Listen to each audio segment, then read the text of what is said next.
يا نفس إن لم تصبري لا تجزعي وإلى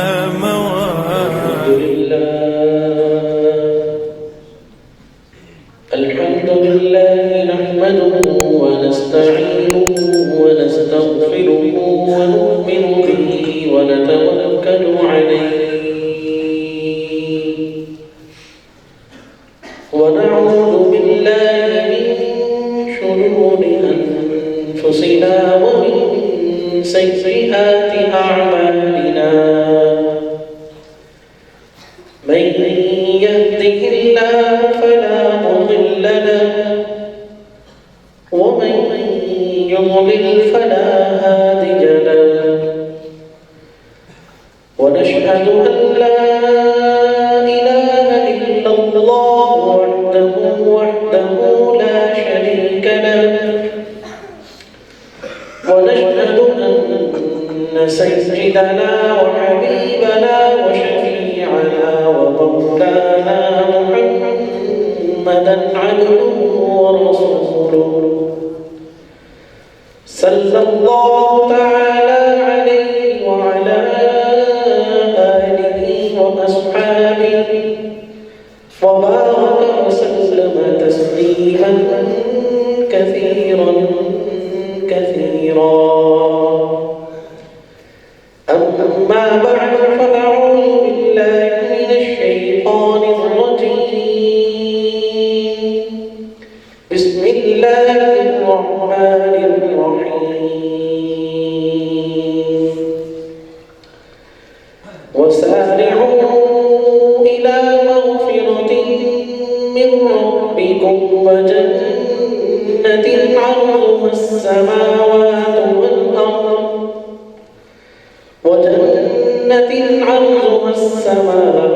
والأرض أعدت للمتقين. صدقت يا ربنا ويا رب العالمين.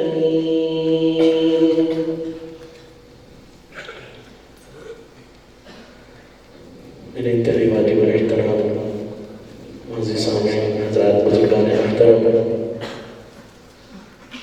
اور عزیز طلباء اکرام، اللہ تعالیٰ کے حضور ہم جتنا بھی شکر ادا کریں کم ہے کہ اللہ رب العزت نے ہمیں اس پرفتن دور کے اندر صراط مستقیم عطا فرمایا ہے اور ہمیں وہ ہدایات وہ تعلیمات عطا فرمائی ہیں کہ جن کی روشنی میں اور جن پر عمل کر کے ہم اللہ تعالیٰ کی مغفرت اور اس کا قرب اور اس کی بخشش اور اس کے انعامات کہ اپنے آپ کو مستحق بنا سکتے ہیں.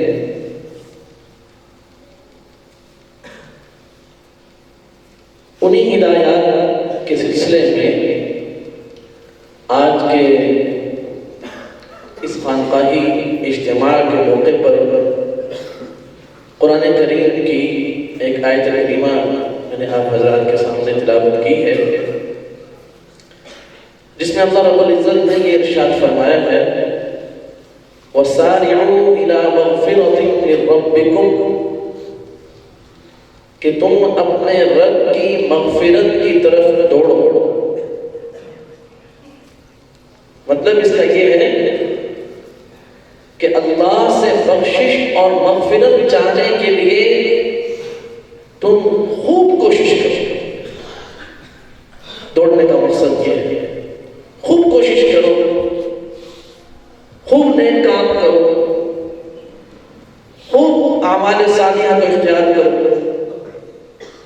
اور اس میں اللہ کی مغفرت والی جو نعمت ہے جو دراصل جنت کی ساری نعمتوں کی بنیاد ہے اور اس کی چابی اور کنجی ہے کہ اگر اللہ کی طرف سے بخشش مل جائے گی، مغفرت ہو جائے گی، تبھی جنت کی نعمتیں ملیں گی. تو فرمایا کہ اس ابتدائی نعمت کو حاصل کرنے کے لیے تم ایک دوسرے کو پیچھے چھوڑنے کی اور ایک دوسرے سے آگے بڑھنے کی کوشش کرو. ہر آدمی یہ کوشش کرے کہ یہ کوئی چیز پہلے میں حاصل کروں، مجھے اللہ کی مغفرت پہلے مل جائے.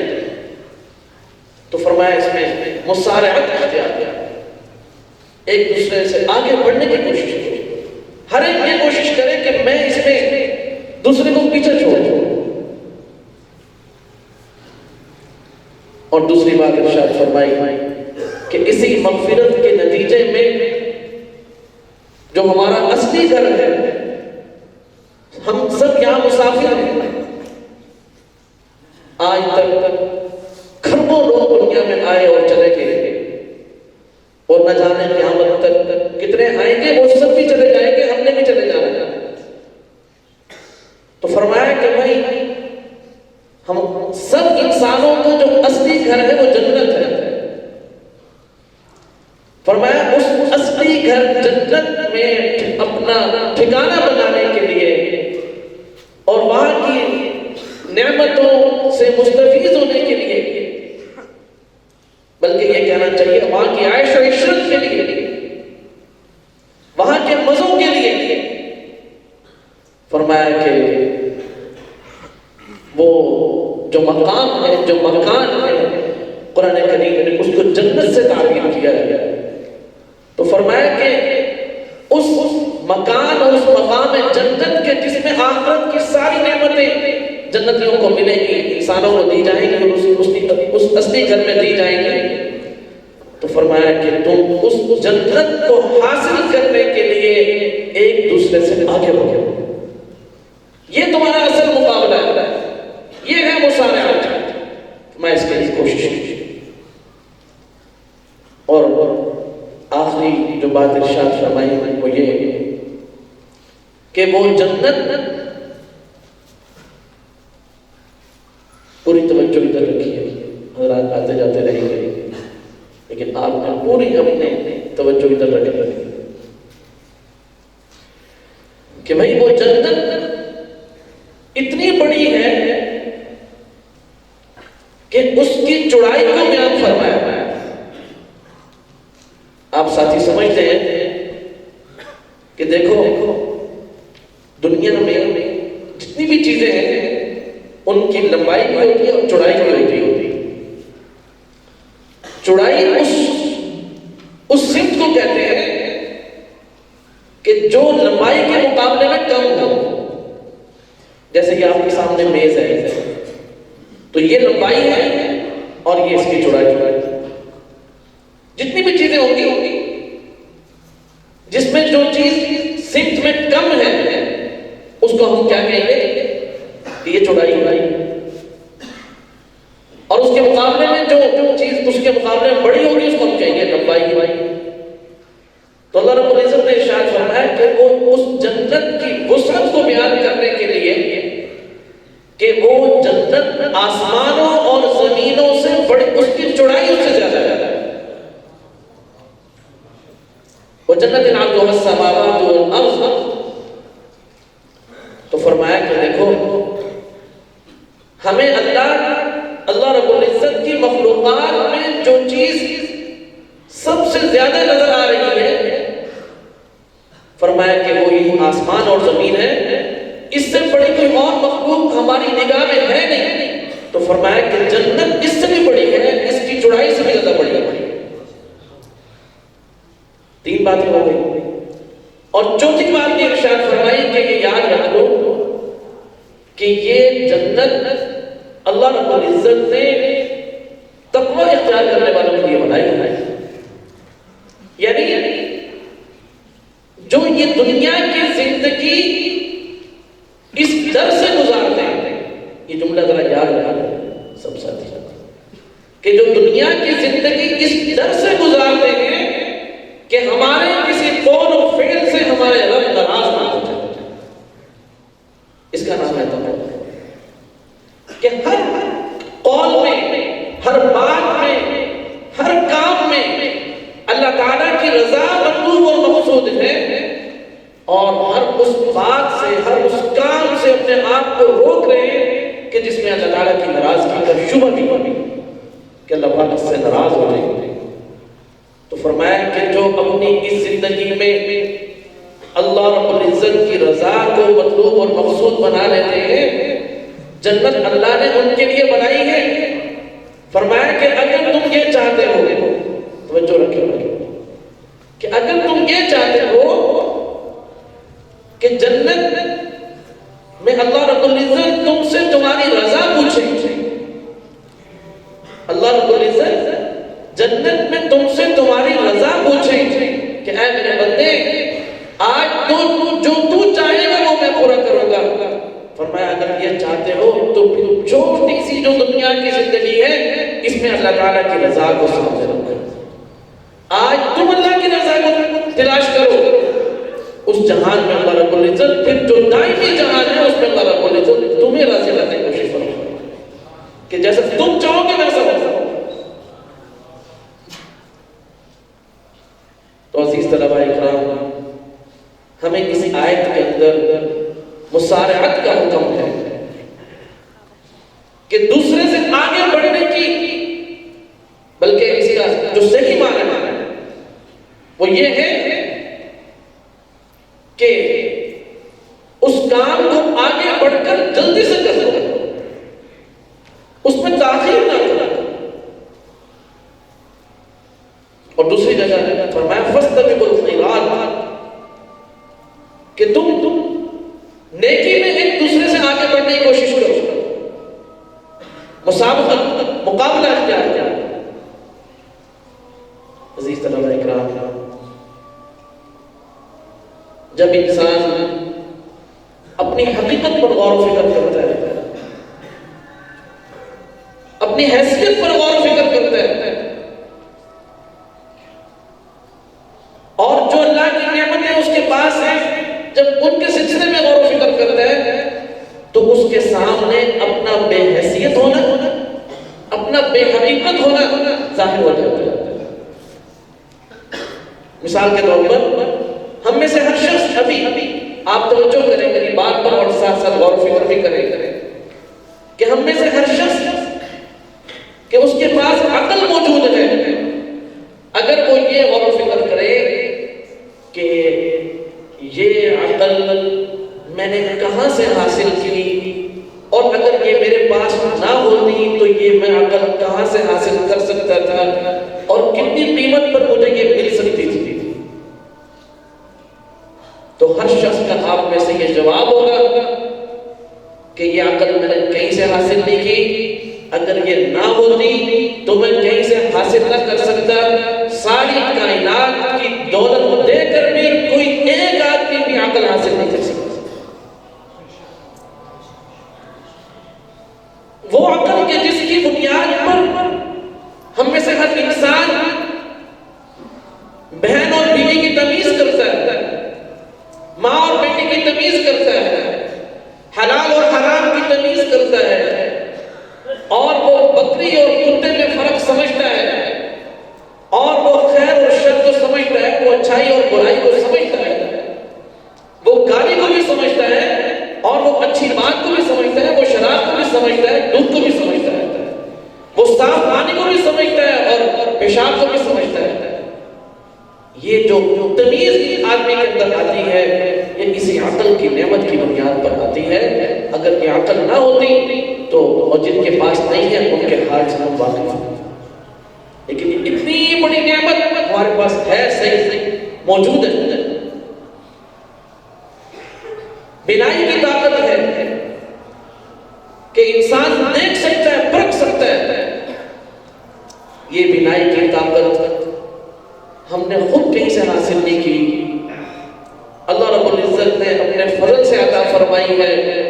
اگر کسی کے پاس بینائی نہ رہے تو وہ اپنی پوری دولت بلکہ ساری دنیا سے بھیک مانگ کر اور اس کو بھیک مل بھی جائے وہ اپنی بینائی واپس نہیں لا سکتا۔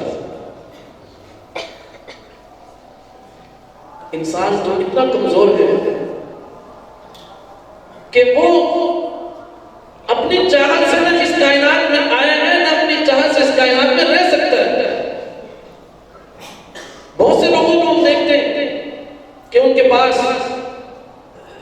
اتنا مال و دولت ہے، اتنے وسائل ہیں، اتنا بینک بیلنس ہے کہ اگر وہ 500 سال بھی اور جینا چاہیں تو جی سکتے ہیں اپنے وسائل کی بنیاد پر، کھا پی سکتے ہیں. لیکن جب اللہ کی طرف سے وقت مقرر ختم ہو جاتا ہے، اس کے زندگی کے وسائل یہی رہ جاتے ہیں اور وہ سب کچھ چھوڑ کر جانے پر مجبور ہو جاتا ہے، چلا جاتا ہے بے اختیار ہے. تو میں عرض یہ کرنا چاہ رہا ہوں، بات طویل نہ ہو جائے اس لیے، کیونکہ اگلی بات جو آپ کو سمجھانی ہے وہ ضروری ہے. وہ یہ ہے کہ انسان بالکل کمزور ہے، اس کے پاس جو کچھ ہے وہ ان میں سے کوئی چیز بھی اس نے خود حاصل نہیں کی، وہ کسی ذات کی عطا کرتا ہے. کسی چیز کو وہ برقرار نہیں رکھ سکتا، وہ کسی ذات کے حکم پر برقرار ہے، اور کوئی چیز اس کے پاس باقی نہیں رہ سکتی جو اس کے پاس باقی ہے، وہ کسی ذات کے حکم پر باقی ہے. تو انسان اتنا کمزور. لیکن اگلا مرحلہ جب وہ سوچتا ہے کہ وہ کون سی ذات ہے کہ جس نے یہ سب نعمتیں مجھے عطا فرمائی ہیں، تو الحمدللہ اللہ رب العزت کا ہم پر بے بہا کرم اور احسان ہے کہ اس نے ہمیں یہ ہدایت عطا فرمائی ہے. جناب رسول کریم صلی اللہ علیہ وسلم کے ذریعے سے، آپ کے اصحاب کے ذریعے سے اور نیک لوگوں کے ذریعے سے، ہمارے اساتذہ اکرام اور مشائخ کے ذریعے سے، کہ انہوں نے اس ذات کا جو ہمیں تعارف کروایا وہ بالکل حق اور سچ تعارف ہے. وگرنہ آج اسی دنیا کے اندر سائنس اور ٹیکنالوجی کے مالک، جنہوں نے سائنس کے اصول وضع کیے، جنہوں نے ٹیکنالوجی کو ایجاد کیا، آج وہ خود بھی اس فلسفے کے قائل ہیں اور اپنی نسلوں کو بھی یہ فلسفہ دے رہے ہیں کہ اس کائنات کو پیدا کرنے والا بھی کوئی نہیں ہے اور تمہیں پیدا کرنے والا بھی کوئی نہیں ہے، یہ سب اتفاقی طور پر چیزیں تمہیں مل گئی. لیکن ہمیں جو تعارف ہوا وہ یہ ہے کہ تمہارا ایک خالق ہے، تمہارا ایک مالک ہے، تمہارا ایک رازق ہے، جس نے صرف تمہیں نہیں تمہارے لیے اس پوری کائنات کو پیدا کیا ہے، اور جس نے تمہیں خوش کرنے کے لیے اس کائنات کے اندر نعمتوں کی بہاریں ڈالی. تو ہمیں تعارف ہوا اس ذات کا کہ جو خالق اور مالک بھی ہے، مختار اور قدرتوں کا حامل بھی ہے، اور متصرف بھی ہے اور مدبر بھی ہے، زندگی اور موت اور خیر اور شر کا مالک ہے، صحت اور بیماری کا مالک ہے، سب کچھ اس کے ہاتھ میں. تو جب اپنے اوپر غور و فکر کیا تھا تو کچھ نہیں تھے، لیکن جو کچھ ہے اس ذات کا تعارف ہوا تو وہ بہت ہی عظمت بنی گئی، وہ بہت ہی شان بنی گئی، اس کی بہت کبریائی ہے. تو فرمایا کہ انسان کے سامنے جب اپنا بے حیثیت ہونا اور اپنے مقابلے میں کسی باعظمت ذات کا ہونا، جب یہ چیزیں جمع ہوتی ہیں تو قدرتی طور پر، فطری طور پر انسان اپنے آپ کو اس کے سامنے جھکا دیتا ہے. تو فرمایا کہ اے انسانوں، تمہیں یہی چاہیے کہ تم اپنی حقیقت پر بھی غور و فکر کرو اور اس کی عظمت پر بھی غور و فکر کرو، اور اس کے جواب میں تم اپنے آپ کو اس کے سامنے جھکا دو. میں تم اس کی عبادت کروں. اللہ تعالیٰ نے ہمیں اس کائنات کے اندر بے بہا نعمتیں دے کر خوش کر دیا. ہمیں اس پر اللہ کا شکر ادا کرنا چاہیے. لیکن ہم اللہ کو کیسے خوش کریں؟ ہم اللہ تعالیٰ کو کوئی چیز اس کائنات کی نہ دے سکتے ہیں، نہ اس کو کسی چیز کی ضرورت ہے. تو فرمایا تم نے اللہ کو خوش کرنا ہے تو اس کا طریقہ یہ ہے تم اللہ تعالیٰ کے سامنے جھکو اور اس کی عبادت کرو، اور اپنی یہ زندگی اس کے حکموں کے مطابق ہے. یہ ہے اللہ کو راضی کرنے کا طریقہ. تو اللہ کی کسی رضا کو حاصل کرنے کے لیے، کسی مغفرت کو حاصل کرنے کے لیے فرمایا تم تاخیر نہ کرو، تم جلدی کرو، اور تم دوسرے سے آگے بڑھنے کی کوشش کرو. میں یہ طریقہ تم اختیار کرو. تاخیری حربیں، عزیز طلباء یہ بات یاد رکھیں،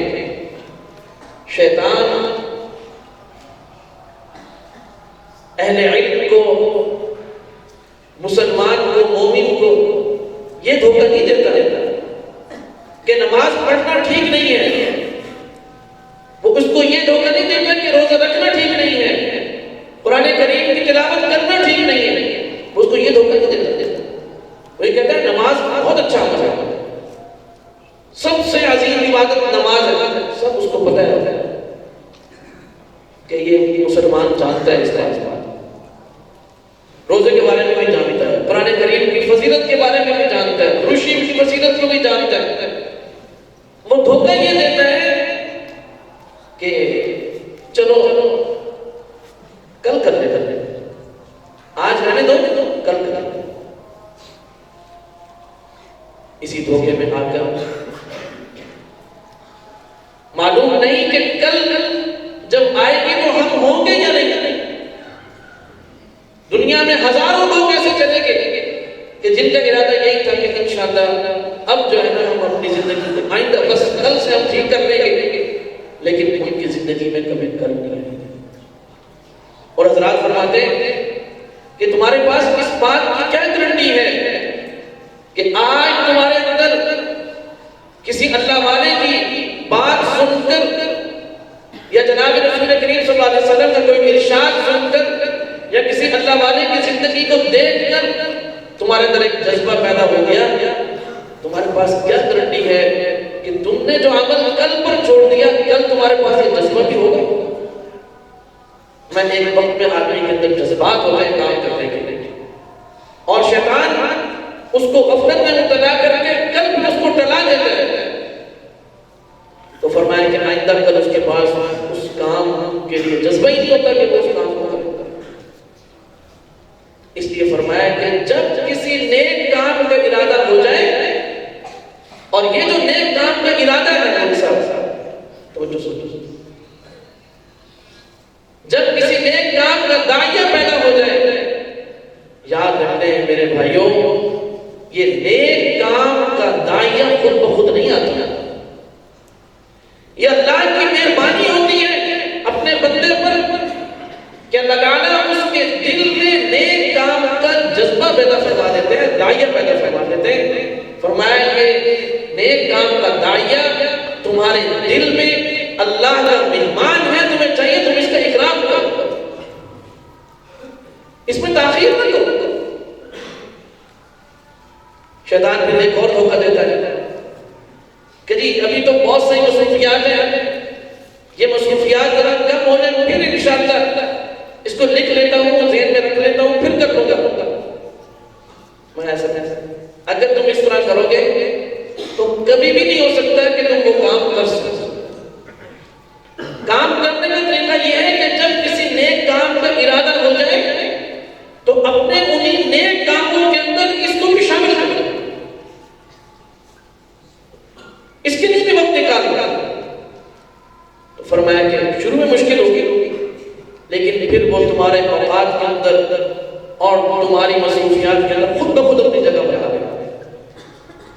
کس شخص کے دل میں داعیہ پیدا ہو گیا کہ انشاءاللہ اب میں تہجد کا اہتمام کروں گا، اوابین کا اہتمام کروں گا، درود شریف روزانہ میں 1000 مرتبہ پڑھا کروں گا، اب یہ اس طرح کے نیک جذبات اللہ تعالیٰ کی طرف سے انسان کے دل میں پیدا ہوتے رہتے ہیں، تو فرمایا کہ اس کو شروع کر دو، بس انشاءاللہ ایک دن آئے گا وہ تمہاری ترتیب میں آ جائے، اور خود بخود اس کے لیے وقت اور طبیعت اس پر چل پڑے گی۔ فرمایا کہ بھائی نیک کام کے لیے جب اللہ کی طرف سے داعیہ پیدا ہو جائے تو اس میں تاخیر نہیں، اور یہی مسلمان کی زندگی کا طریقہ ہے، اور اسی میں اس کی زندگی باکمال بنتی ہے، اور یہی اس کی زندگی کا مقصد ہے کہ وہ اپنی زندگی نیکیوں میں خرچ کرتے ہیں۔ فرمایا کہ قیامت کو یوم الحسرہ کہا گیا کہ قیامت کے دن جو ہے وہ حسرت کا دن ہے۔ اس پر آپ حضرات نے پڑھا ہوگا کہ یہ سوال پوچھا جاتا ہے کہ بھئی کفار کے لیے تو قیامت کا دن حسرت کا ہوگا، فساق اور فجار اور بے عملوں کے لیے تو ہوگا، نیک لوگوں کے لیے، متقی اور پرہیزگار سب لوگوں کے لیے تو نہیں ہوگا، تو پھر ان کے لیے اس دن کو یوم الحسرہ کہہ سکتے ہیں کہ نہیں کہہ سکتے؟ اسی کے جواب میں حضرات مشائخ مفسرین نے لکھا ہے کہ بھائی قیامت کا دن نیک لوگوں کے لیے بھی حسرت کا دن ہے۔ کیوں بھائی؟ فرمایا اس لیے کہ وہ بھی قیامت کے دن یہ جب اللہ کی طرف سے نیک کاموں کی جزا دیکھیں گے کہ سبحان اللہ کہنے پر کیا ملا، الحمدللہ کہنے پر کیا ملا، لا الہ الا اللہ پر کیا ملا، اوابین پر کیا ملا، تلاوت پر کیا ملا، درود شریف پر کیا ملا، علم دین حاصل کرنے پر کیا ملا، جب وہ یہ چیزیں دیکھیں گے، اجر دیکھیں گے، تو ان کو اپنا وہ وقت یاد آئے گا جب انہوں نے ضائع کیا، وہ وقت یاد آئے گا اور وہ افسوس کریں گے کہ کاش ہم اپنا یہ وقت قیمتی بناتے اور اس میں مزید اللہ کی کوئی عبادت کرتے تو آج ہم اور اونچے مقام پر ہوتے اور اللہ کے قریب ہوتے۔ اونچا مقام کون سا ہے؟ سب سے اونچا مقام وہ ہے جس میں سب سے زیادہ اللہ کا قرب۔ درجات کی بلندی کا یہی مطلب ہے کہ اور اللہ تعالیٰ اپنا قرب نصیب کرے، اور ظاہر ہے کہ وہ نیک اعمال کی بنیاد پر ہوگا، اللہ تعالیٰ کے فضل اور کرم کی بنیاد پر ہوگا۔ تو عزیز طلباء اکرام، آج جب ہم ملکوں کے ملک مسلمان ہیں، اس وقت اس کرۂ ارض پر تقریباً 57 اسلامی ممالک ہیں۔ جب ان ممالک کا اور اس میں بسنے والے جن میں اکثریت مسلمانوں کی ہے، جب ان کا تجزیہ کرتے ہیں اور ان کا ہم تقابل کرتے ہیں اس معاشرے کے ساتھ جو جناب رسول کریم صلی اللہ علیہ وآلہ وسلم نے قائم فرمایا تھا، تو آج کے مسلمان کے جذبات میں اور اس وقت کے مسلمان کے جذبات میں بہت فرق ہے۔ آج کے مسلمان کی دوڑ میں یہی لگ گئی کہ آج کا مسلمان آج کا مسلمان بھی وہ نیکی میں جلدی نہیں کر رہا، وہ نیکی میں دوسرے سے آگے بڑھنے کی کوشش نہیں کر رہا، بلکہ اس کے مقاصد میں سے، اس کی زندگی کے مقاصد میں سے ایک اہم مقصد یہ ہے کہ میں دنیا کی چیزوں میں دوسرے سے آگے بڑھنے وہ اس میں جلدی کرتے ہیں کہ مال کے اعتبار سے میں دوسرے سے آگے نکل جاؤں، مکان اور تعمیرات کے اعتبار سے میں دوسرے سے آگے نکل جاؤں، بینک بیلنس کے اعتبار سے میں دوسرے سے آگے نکل جاؤں، سواری کے اعتبار سے میں دوسرے سے آگے نکل جاؤں۔ لیکن یہ دوڑ مسلمان نے چھوڑ دی کہ میں قرآن کریم کی تلاوت کے اعتبار سے دوسرے سے آگے نکل جاؤں، میں درود شریف پڑھنے کے اعتبار سے دوسرے سے آگے نکل جاؤں، میں علم حاصل کرنے کے اعتبار سے دوسرے سے آگے نکل جاؤں، عمل کے اعتبار سے میں دوسرے سے آگے نکل جاؤں۔ یہی وجہ ہے کہ جو ٹینشن، توجہ کریں بھائی، جو ٹینشن اور پریشانی کسی زمانے میں صرف کفار کو ہوا کرتی تھی، آج مسلمان بھی ٹینشن کی گولیاں کھا کے سوتا ہے۔ مسلمان اور ٹینشن یہ دونوں متضاد چیزیں جمع نہیں ہو سکتی۔ اس دنیا میں پریشانی پیدا ہی تب ہوتی ہے کہ جب انسان کی فکر دنیا بن جاتی ہے اور اس کا مقصود اور مطلوب دنیا بن جاتی ہے، اور جب وہ دنیا داروں سے مقابلہ کرتا ہے کہ میں مال کے اعتبار سے بڑھ جاؤں، میں اولاد کے اعتبار سے بڑھ جاؤں، میں سواری اور مکانات اور تعمیرات کے اعتبار سے دوسرے سے آگے بڑھ جاؤں، تو اس کے زندگی کے اندر ٹینشن آ جاتی ہے۔ اور جب کہ راحت کس میں ہے؟ جب انسان سوچتا ہے کہ میں نیکی میں دوسرے سے آگے بڑھ جاؤں، تو انسان کی زندگی پرسکون ہو جاتا ہے، اس کے دل میں اطمینان کی دولت آ جاتا ہے۔ آپ کو یاد ہوگا، آپ نے وہ واقعہ بہت اچھی طرح سن رکھا ہے کہ غزوہ تبوک کے موقع پر جب جناب نبی کریم صلی اللہ علیہ وآلہ وسلم نے اعلان فرمایا کہ بھئی سب ساتھی جہاد کی تیاری کریں اور سب اس جہاد کے لیے اللہ کے راستے میں خرچ کرنے کے لیے اپنا مال پیش کریں. چندے کا آپ نے اعلان فرمایا. تو حضرات صحابہ اکرام رضوان اللہ تعالی اجمعین نے اپنی اپنی حیثیت اور ہمت کے مطابق آپ صلی اللہ علیہ وسلم کی خدمت میں اللہ کے راستے اور جہاد کے لیے مال جمع کروایا. تو اس موقع پر حضرت عمر فاروق رضی اللہ عنہ فرماتے ہیں کہ میرے دل میں یہ خیال پیدا ہو گیا کہ آج اچھا موقع ہے کہ میں عمل کے اعتبار سے جناب حضرت ابوبکر صدیق رضی اللہ عنہ سے آگے بڑھ گیا. تو فرمایا کہ بس کسی نیک ارادے سے میں اپنے گھر چلا گیا اور میں مال لے کر آپ صلی اللہ علیہ وسلم کی خدمت میں حاضر ہوا.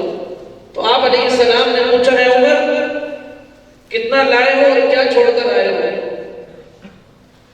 فرمایا کہ یا رسول اللہ صلی اللہ علیہ وسلم میں آدھا مال لایا ہوں اور آدھا مال میں نے اپنے گھر والوں کے لیے چھوڑا. اور ان کے ذہن میں یہ تھا کہ آج میں حضرت ابوبکر صدیق رضی اللہ عنہ سے آگے نکل گیا. اتنے میں حضرت ابوبکر صدیق رضی اللہ عنہ تشریف لائے اور انہوں نے بھی پیش فرمایا اللہ کے راستے کے لیے مال. تو آپ صلی اللہ علیہ وسلم نے پوچھا کہ اے ابوبکر کیا لائے ہو اور کیا چھوڑ کر آئے ہو؟ فرمایا یا رسول اللہ صلی اللہ علیہ وآلہ وسلم میں اپنے گھر والوں کے لیے اللہ اور اس کے رسول کو چھوڑ کر آیا ہوں اور جو کچھ تھا وہ آپ کی خدمت میں پیش کیا. حتیٰ کہ ایک روایت کے اندر آتا ہے فرمایا کہ میں نے اپنے گھر کی دیواروں میں ہاتھ لگا کر دیکھا کہ اگر گھر کی کسی خاتون نے کوئی سوئی بھی کہیں لگتی ہو تو وہ بھی گھر میں لا لینا, وہ سوئی بھی میں آپ کی خدمت میں لا لینا. حضرت عمر فاروق رضی اللہ عنہ فرماتے ہیں کہ اس دن میں سمجھ گیا کہ اے عمر تم کبھی بھی ابو بکر سے نمبر نہیں لگ سکتے رضی اللہ عنہ. اب یہاں جو بات میں آپ سے مزید عرض کرنا چاہتا ہوں اس کو یاد رکھیں کہ حضرت عمر فاروق رضی اللہ عنہ کی پوری سیرت میں یہ بات کہیں نہیں ملتی کہ انہوں نے یہ کہا ہو کہ میں نے یہ کوشش کی کہ میں مال کے اعتبار سے حضرت عثمان غنی رضی اللہ عنہ سے آگے بڑھ گیا, میں مال کے اعتبار سے عبد الرحمن ابن عوف رضی اللہ عنہ سے آگے بڑھ گیا. اور میرا وجدان کہتا ہے بڑے درجے کے طلباء سمجھیں گے کہ حضرت عمر فاروق رضی اللہ عنہ جو مال لائے تھے وہ عدد اور تعدد کے لحاظ سے زیادہ تھا اور حضرت ابوبکر صدیق رضی اللہ عنہ جو مال لے کر آئے تھے وہ مقدار میں تعدد میں گننے میں کم تھا, لیکن انہوں نے اپنے کل مال کا آدھا دیا, انہوں نے اپنے کل مال کا کل دیا. اس لیے آپ صلی اللہ علیہ وسلم نے فرمایا کہ آپ آگے نکل گئے اور خود حضرت عمر فاروق رضی اللہ عنہ نے کہا کہ ابو بکر سے کبھی نہیں آگے نکل سکتے. حالانکہ اگر وزن کرتے اس کو شمار کرتے گنتے تو مال حضرت عمر فاروق رضی اللہ عنہ زیادہ تھا. اور اگلی بات میں نے عرض کی کہ کبھی بھی آپ کو یہ نہیں ملے گا کہ حضرت عمر فاروق رضی اللہ عنہ نے مال کے اعتبار سے مالدار صحابہ سے آگے بڑھنے کی کوشش کی ہوگی, جس سے یہ بات سمجھ میں آ گئی کہ ایک مسلمان کی زندگی میں انقلاب تبھی آ سکتا ہے جب اس کی ترجیحات میں دین سے ایک دوسرے سے آگے بڑھنا ہوتا, اس کی زندگی میں سکون آ جائے گا, اس کی زندگی میں اطمینان آ جائے گا, اس کی زندگی میں حقیقی تبدیلی آئے گی. اور جب مال میں ایک دوسرے سے آگے بڑھنے کی فکر پیدا ہوگی تو خود بخود آدمی کی زندگی سے سکون نکل جائے گا, اطمینان نکل جائے گا. اور بعض اوقات اس مقصد کو حاصل کرنے کے لیے ایک مشن کو بنا لیتا ہے کہ فلاں عزیز رشتہ داروں سے اس نے ایسا مکان بنایا تو میں نے بھی ایسا بنانا ہے, اس کے پاس یہ سواریاں تو میرے پاس بھی ہونی چاہیے, اس کے بچوں نے فلاں اسکول میں پڑھا ہے تو میرے بچوں کو بھی اس سے اعلیٰ اسکول میں پڑھنا چاہیے, ان کا کھانا پینا بھی اس طرح کا ہے تو میرا بھی اس طرح ہونا چاہیے, ان کا رہن سہن لباس وہ اس طرح کا ہے تو مجھے بھی اس طرح کرنا چاہیے. بعض اوقات انسان جس کو ایک جھوٹی موٹی عزت اس نے اپنے ذہن میں بنا لی ہے, اس عزت کو بنانے کے لیے وہ پھر حلال حرام کو بھی چھوڑ دیتے ہیں. اور آج آج یہی ہو رہا ہے کہ حلال و حرام ضرورت، لوگ جو حرام کا ارتکاب کر رہے ہیں وہ ضرورت کے لیے نہیں کر رہے، وہ کسی جھوٹی عزت بنانے کے لیے اور یہ خواہشات کی تکمیل کے لیے کر رہے ہیں۔ اس لیے حلال کو اختیار کرنا وہ انتہائی آسان ہے، اور حرام میں مبتلا ہونا اگرچہ اپنی زندگی کو مشکل کرنا ہے، لیکن اس سے اللہ تعالیٰ کی ناراضگی بھی انسان کے حصے میں آتی ہے اور فکریں اور پریشانیاں بھی انسان کے حصے میں آتی ہیں۔ تو اس لیے یہ بات میں عرض کر رہا ہوں کہ بھائی، اور خود جناب نبی کریم صلی اللہ علیہ وسلم نے جو ہمیں نسخہ بتایا ہے وہ یہی فرمایا کہ اگر تم زندگی میں سکون چاہتے ہو تو دین کے اعتبار سے اپنے سے بالا تر کو دیکھو، اپنے سے اوپر والے کو دیکھو کہ یہ ماشاءاللہ اتنے بارے روز پڑھتا ہے اور میں کم پڑھ رہا ہوں، اور اس میں ماشاءاللہ فلاں دین کا علم حاصل کر لیا اور میں نے نہیں کیا، مجھے بھی کرنا چاہیے، فلاں آدمی صدقہ خیرات میں مجھ سے آگے تو مجھے بھی صدقہ خیرات میں اس سے آگے رہنا چاہیے، اور دنیا کے اعتبار سے تم اپنے سے کم تر کو دیکھو۔ یہ آپ صلی اللہ علیہ وسلم نے نسخہ دیا امت کو کہ اس نسخے کو ہمیشہ محفوظ رکھو، تو پھر تمہاری زندگی کا اطمینان آ جائے گا اور تمہاری زندگی کا سکون آ جائے گا۔ ایک اور واقعہ آپ کی خدمت میں عرض کر کے پھر بات آگے بڑھاتا ہوں کہ حضرت عمر فاروق رضی اللہ عنہ، انہوں نے ایک مرتبہ حضرت ابوبکر صدیق رضی اللہ عنہ کی خدمت میں ایک بات عرض کی۔ اب آپ مجھے بتائیں طلبہ، میرے سوال کا جواب دیجیے گا، سب متوجہ ہیں بھائی کہ آدمی جب کوئی بات کرتے تو کئی دن سے سوچ رہا ہوتا ہے یا ایسے بیٹھے بیٹھے بات کر دیتا ہے؟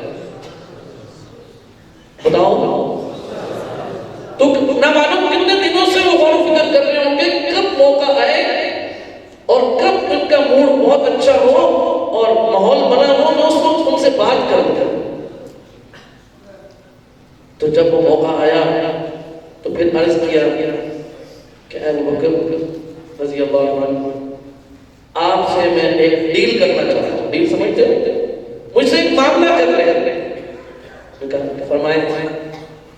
فرمایا کہ اے ابوبکر، اب تک جتنی زندگی گزر گئی اور آئندہ جتنی اللہ کی طرف سے مجھے ملنی ہے، اس میں نے جتنے نیک کام کیے ہیں وہ سارے نیک کام ان کا اجر کو تم لے لو، اور مجھے اپنی زندگی میں صرف ایک اور رات دے دو جس رات بارے سور میں تم نے اللہ کے محبوب صلی اللہ علیہ وسلم کی خدمت کی، وہ ایک رات ہے۔ اللہ اکبر۔ لوگ کہتے ہیں ابوبکر سے کوئی آگے جائے گا، حضرت بکر صدیق رضی اللہ عنہ کی ایک رات سے کوئی بھی بڑھ سکتا ہے۔ میں تو رات کہہ رہا ہوں، پتہ نہیں وہ لمحے کیسے ہوں گے، تو آخر میں اللہ تعالیٰ ہمیں دکھائیں گے انشاءاللہ کہ ان کا مقام اور مرتبہ کیا ہے۔ وہ ایک رات مجھے دے دو، وہ ایک رات۔ حضرت بکر صدیق رضی اللہ عنہ نے عرض کیا کہ جب میں اپنے نامہ اعمال پر غور کرتا ہوں تو مجھے بھی اس جیسی رات کا نظر نہیں آتی۔ سب سے روشن رات میری زندگی میں وہی ہے، وہ میں آپ کو کیسے دے سکتا؟ اب یہ واقعہ تو آپ نے سن لیا، لیکن آپ یہ بتائیں کہ کیا ہم بھی یہ غور و فکر کرتے ہیں؟ طلبہ میری بات توجہ سے سنیے گا، کیا ہم بھی یہ غور و فکر کرتے ہیں کہ ہمارا بھائی، ہمارا فلاں ساتھی، ہمارا فلاں دوست، اس کی راتیں کتنی نیک گزری ہیں، اس نے اپنی زندگی میں فلاں نیک کام کیا ہے، اور انسان حسرت کرے اپنی اسی زندگی میں کہ کاش میری زندگی میں بھی کوئی ایسا عمل ہو، میری زندگی میں بھی کوئی ایسی رات ہو۔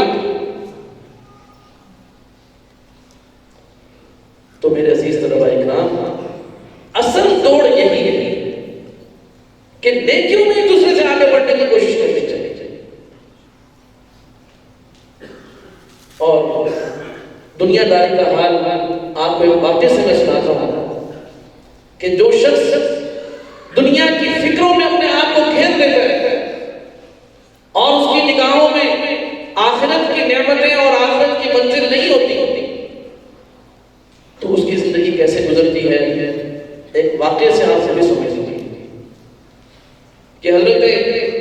عبداللہ ابن مبارک رحمہ اللہ تعالی، جو ایک عظیم محدث بھی ہیں اور بہت بڑے تاجر بھی تھے،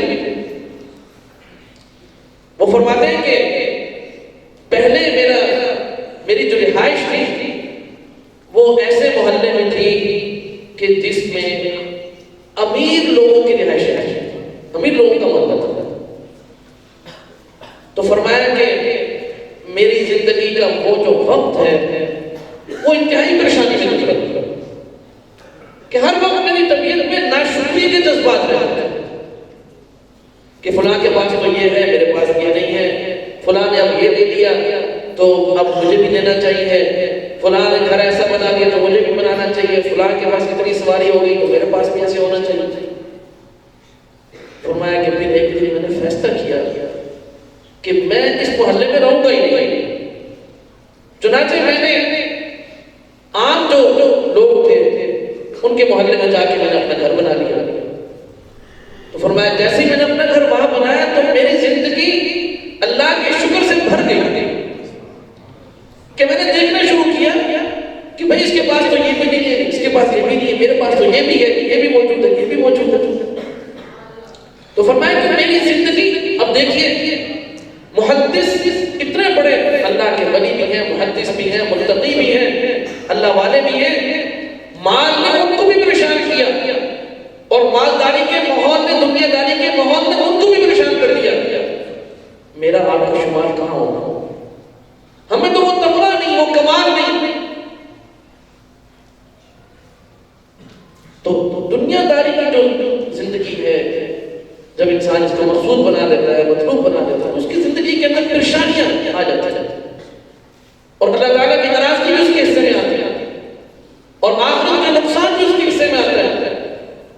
اور جب انسان آخرت کو مقصود بناتا ہے، دین کو مقصود بناتا ہے، تو اس کی زندگی کے اندر اطمینان آتا ہے، اس کی زندگی کے اندر خوشیاں آتی ہیں اور آخرت کی نعمتیں بھی اس کے نام اس کے لیے لکھ دی جاتی ہیں۔ جناب رسول کریم صلی اللہ علیہ وسلم نے ایک حدیث مبارکہ میں ارشاد فرمایا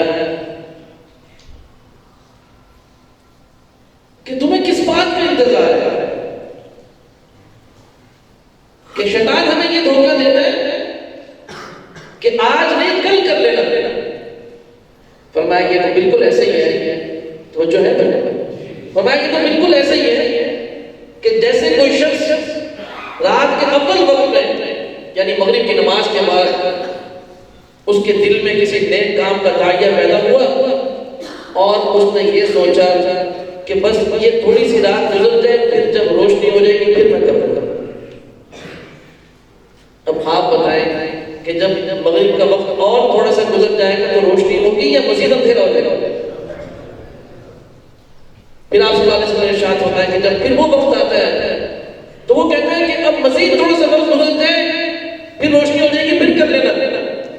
اب آپ بتائیں رات کے 12-1 بجے اور رات کے 9-10 بجے دونوں اندھیروں میں جب تقابل کریں گے تو کون سا اندھیرا زیادہ ہے؟ 12-1 بجے میں پھر شیطان اس کو اور دھوکہ دیتا ہے کہ ابھی تو 12-1 بجے تو آگے روشنی ہونے والی ہے، پھر یہ کام کر لیتا ہے۔ تو فرمایا کہ اب آپ خود بتائیں جو 4 بجے کا اندھیرا ہے وہ پہلے سے کم ہے یا زیادہ ہے؟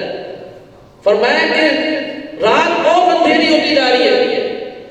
آپ صلی اللہ علیہ وسلم نے یہ مثال دے کر حضرات صحابہ کرام سے ارشاد فرمایا کہ اے لوگوں، اے مسلمانوں، اے اللہ پر ایمان لانے والوں، تمہاری زندگی جس طرح آگے بڑھے گی تمہاری زندگی میں اندھیرے بڑھتے چلے جائیں گے، اندھیرے بڑھتے چلے جائیں گے۔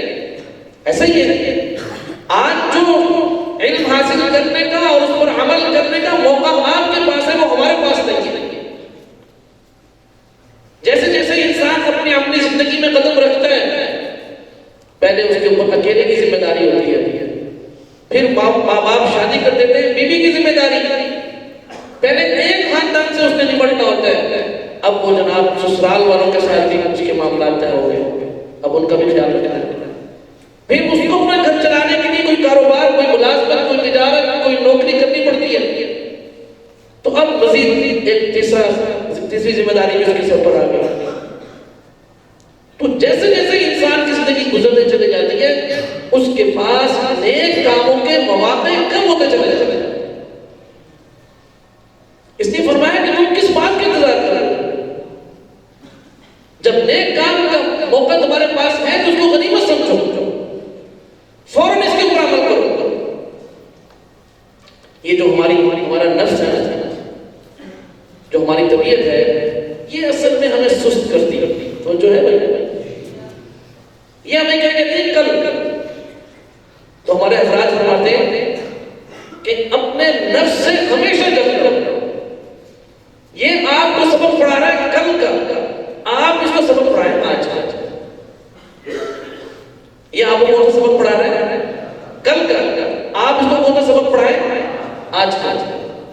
اس پر ایک واقعہ میں آپ کے سامنے عرض کرتا ہوں.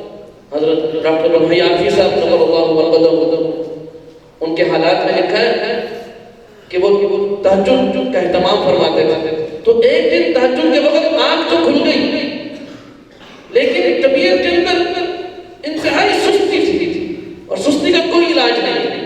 پیناڈول سے سستی نہیں جاتی، کوئی طاقت میں انجیکشن جو گزارے تب بھی سستی نہیں جائے گی. اس کا علاج چستی، سستی کا علاج چستی بس. تو فرمایا کہ میرے طبیعت نے کہا کہ بھی روز پڑھتے ہو تو تہجد کون سا فرض ہے آج نہ صحیح. شیطان ایسے ہی سکھاتا ہے. اور ہوتا کیا ہے جب انسان ایک دفعہ چھوڑتا ہے تو اگلی دفعہ کی توفیق نہیں ہوتی، اتنا بڑا نقصان ہوتا ہے. تو کہا کہ میں نے کہا اچھا تو مجھے کل کا سبق پڑھا رہا ہے، میں تجھے آج کا سبق پڑھا. تو اپنے آپ سے جلد چھوڑے. کہا کہ میں نے کہا اچھا چلو تہجد نہ پڑھیو، واش روم ہو کیا واش روم چلا گیا. پھر میں نے کہا چلو تجھے تہجد نہیں پڑھا تھا، چلو کم سے کم وضو ہی کر لے. تو کہتے ہیں وضو کر لیا. تو میں نے کہا بھائی تو تہجد نہ پڑھ، چلو بھائی چارپائی پہ بیٹھ کے دعا ہی مانگ. جب چارپائی پہ بیٹھا تو میں نے کہا اچھا بات یہ ہے کہ جب چارپائی پہ بیٹھ کے دعا مانگنی ہے تو بہتر بھی یہ ساتھ جو جائے نماز پڑھا اسی پر دعا مانگو. پھر اپنے آپ کو جائے نماز پر لے آیا. جب جائے نماز پر آیا تو میں نے کہا اب بغیر تہجد کے تو دعا مانگے گا، یہ اچھی بات ہے. جلدی سے نیت مانگ، جلدی سے نیت مانگ. تو اب جو اس کو چوٹ لگی نا، اور وہ خود فرماتے ہیں کہ مجھے اللہ کی ذات سے امید ہے جتنا تہجد کا اجر مجھے آج کے لیے ملے گا کبھی بھی نہیں ملے گا. اس لیے کہ پہلے تہجد پر طبیعت چلتی تھی، آپ خلاف طبیعت نہیں کرتے تھے، آج آپ نے خلاف طبیعت کیا. تو طبیعت تو نیک کام کی موافقت نہیں کرتی. تو یہی کہتی ہے کوئی بات نہیں، نفل ہے نفل آج چھوڑو. ہوتا ہے کہ جب آدمی نفل چھوڑتے ہیں سنتوں سے معلوم ہوتا ہے، سنتیں چھوڑتے ہیں ایک دن آتا ہے وتر چھوڑنا آسان ہو جاتا ہے. جب وتر چھوڑتے ہیں تو پھر اس کے لیے جماعت چھوڑنا آسان ہو جاتا ہے، اور پھر اس کے لیے کبھی نماز چھوڑنا بھی آسان ہو جاتا ہے.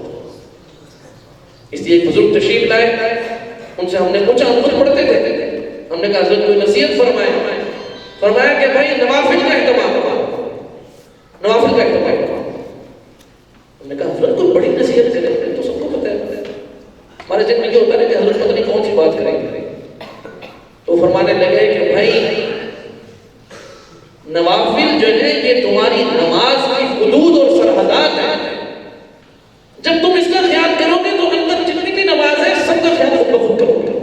یہ تو ہو نہیں سکتا کہ ایک آدمی فرض پڑھے نا اور نفل پڑھے.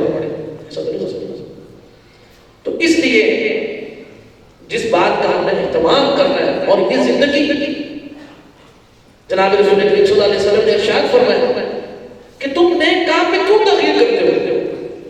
کیا تمہیں اس بات کا یقین ہے کہ تمہیں اگلا دن ضرور ملنا ہے؟ زندگی کے لمبے ہونے کا یقین ہے تمہیں؟ میں نہیں. فرمایا کہ کیا تم موت کا انتظار کر رہے ہو؟ تو کیا تم بیماری کا انتظار کر رہے ہو؟ آپ صلی اللہ علیہ وسلم مختلف باتیں شاید کیا تم دجال کا انتظار کر رہے ہو؟ کیا تم قیامت کا انتظار کر رہے ہو؟ تو میں نہیں. جو گھڑی اس ٹائم تمہارے پاس ہے اسی میں آپ اپنا نیک کام شروع کرو، اسی میں نیک کام. اس لیے عزیز طلباء کرام اس زندگی کو اور اس زندگی کے وقت کو قیمتی بنائیں، اس کو ضائع نہ کریں. ایک بڑی خوبصورت بات قرآن نے لکھی ہے، فرمایا ایک خودکشی تو یہ ہے کہ انسان اپنی جان کو خود ہی ختم کر دے. اور فرمایا یہ بھی خودکشی ہے کہ آدمی اپنا وقت ضائع کرے. جان ختم کرنے سے کیا ہوگا کہ اس کی زندگی ایک دفعہ ہی ختم ہو جائے گی، لیکن جو شخص اپنا وقت برباد کر رہا ہے وہ روزانہ کتنی مرتبہ خودکشی کر رہا ہے، اپنا وقت ضائع کر رہا ہے. ہمارے حضرت والد گرامی نور اللہ مرقدہ فرمایا کرتے تھے بھئی اساتذہ اور طلباء کا تو کے ذمہ تو دو ہی وظیفے ہیں، کام اور آرام. تیسرا وظیفہ تو ان کو کوئی بھی نہیں. خوب کام کریں جب تھکنے سے آرام کریں. تیسرا کام کوئی نہیں. اس کی آرام کریں، آرام کرو.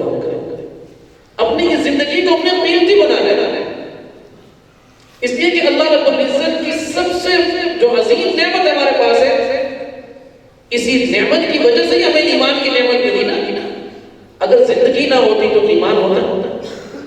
تو یہ زندگی اور اس کے وقت، اس کے اوقات، یہ اللہ کی سب سے بڑی نعمت ہے جو باقی نعمتوں کا ذریعہ ہے. اس لیے اس زندگی کے اندر خوب جو ہے وہ نیک کام کرنا، اور نیک کاموں میں جو بات خلاصہ ہے سبق اس آج کے بیان کا وہ یہ ہے کہ بھائی اپنے سے جو دین میں آگے ہیں ان کو دیکھو. یہ ہمارا فلاں ساتھی ماشاءاللہ وہ صف اول کا اہتمام کرتا ہے تو میں نے بھی صف اول کا اہتمام کرنا ہے. ہمارا فلاں ساتھی وہ ماشاءاللہ روزانہ 5 بارے پڑھتا ہے، انشاءاللہ میں 6 پڑھوں. اور یہ کوئی مشکل نہیں ہے، انسان کے ارادے کی بات ہے. انسان جب کسی کام کا ارادہ کر لیتے تو وہ کام اس کے لیے اللہ پاک آسان فرما دیتے ہیں. اور اگلی بات یہ ہے کہ آپ ارادہ کر لیں، کیا کر لیں تو جو ہے کہ انشاءاللہ آج کے بعد کی جو زندگی ہوگی وہ ہم دوسرے سے آگے بڑھنے کی کوشش کریں گے. آپ ارادہ کر لیں تو اس ارادے سے اجر تو ابھی سے شروع ہو. اب اجر تو ابھی سے شروع ہو کہ بھائی ماشاءاللہ ایک بہت ہی نیک کام کا ارادہ کیا کہ انشاءاللہ ہر نیکی میں دوسرے سے آگے بڑھوں گا تو نامہ اعمال میں یہ چیز لکھی ہے کہ یہ مسابقت کرنے والا ہے، یہ مسارعت کرنے والا ہے. تو فوراً ارادہ کرنا ہے انشاءاللہ. اللہ رب العزت ہم سب کے اس ارادے کو اپنی بارگاہ میں قبول فرمائے اور نیکی میں ایک دوسرے سے آگے بڑھنے کی اور گناہوں سے دور رہنے کی اللہ پاک ہم سب کو توفیق عطا فرمائے. يا نفس إن لم تصبري لا تجزعي وإلى موعد